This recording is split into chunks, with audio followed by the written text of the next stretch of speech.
Kung nakagawa ako kasalanan, wala eh. Nagawa ko na eh.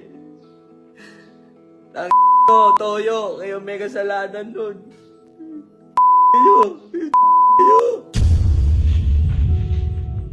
I'm sorry kung di ko na-spill out yung mga bagay na negative sa amin. Kung yung mga good side lang yung nakikita niyo, pinalalabas ko sa mga content ko. Hindi ko din po gusto to. Hindi ko din gusto to.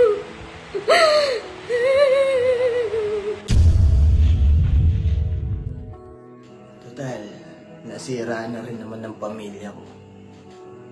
Mandamay na tayo. Nang may pamilya. Mga nakaabang dyan, naibunyag ko ang kabahuan. Hindi, abang lang kayo. Pagka-uwi ko na ng Japan, para safety pa rin tayo. Titirahin nyo na ako ngayon. Hindi nyo naman alam lugar ko, pare. Wala kayong matitirang ako. Makakauwi ako ng Japan. At masisira ko rin ang pamilya nyo. Isang mainit na balita na naman ang ating pag-uusapan ngayong araw tungkol sa kilalang Japanese content creator na si Yoshiyuki Kobayashi o mas kilala bilang si Lakas Tama. Ating talakayin ang mga kaso na kanyang kinakaharap at ang kontrobersyal na pangyayari na nagbunsod sa kanyang pag-aresto. Tara, alamin natin ang buong detalye. Panoorin ang buong video. Kumusta mga idol? Mayroon naman tayong bagong chika sa inyo. Bago yan, welcome sa channel ni Mr. JV. Patong-patong na kaso ang kinakaharap ni Lakas Tama dahil sa mga akusasyong pananakit at pagbabanta sa kanyang kinakasama na si Jasmine Sopetran. Bukod pa rito, natagpuan sa kanyang bahay ang ilang hindi lisensyadong baril at bala.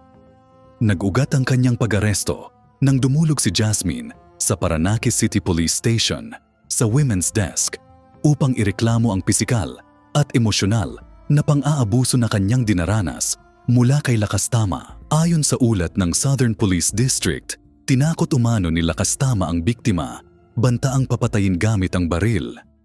Dahil dito, agad na nakipag-ugnayan ang mga tauhan ng Parañaque Police Intelligence Section sa mga barangay social worker ng Barangay San Valley.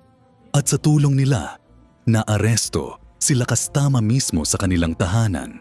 Sa ginawang pag-aresto, narecover mula kay Lakas Tama ang 3 klase ng baril, ilang mga magazine at mga bala. Nang tanungin ng mga awtoridad hinggil sa mga dokumento ng kanyang mga armas, wala siyang naipakitang lisensya o anumang kaukulang papeles.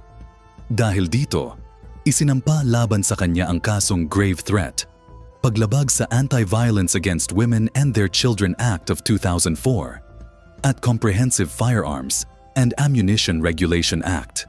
Samantala, matapos ang mga pangyayaring ito, isang live video ang lumabas kung saan makikita si Jasmine Sopetran na umiiyak at humihingi ng patawad sa mga naapektuhan ng insidente. Tila pinagsisisihan niya ang naging takbo ng kanilang relasyon at ang resulta ng mga akusasyon laban kay Lakas Tama. Mga idol, ito na naman ang isang masalimuot na kwento ng relasyon at karahasan. Sana'y maging babala ito sa mga nasa parehong sitwasyon. Bago matapos ang video na ito, ano ang masasabi niyo sa chika topic natin ngayon? At syempre, inaanyayahan ko kayo na mag-like at share para mas lalo pa mabulabog ang mga marites at parites. Hindi naman ako nagmamakaawa sa inyo mga idol, pero sana maawa na kayo. Hanggang dito na lang ang ating video. Maraming salamat sa pagtambay. Bye-bye.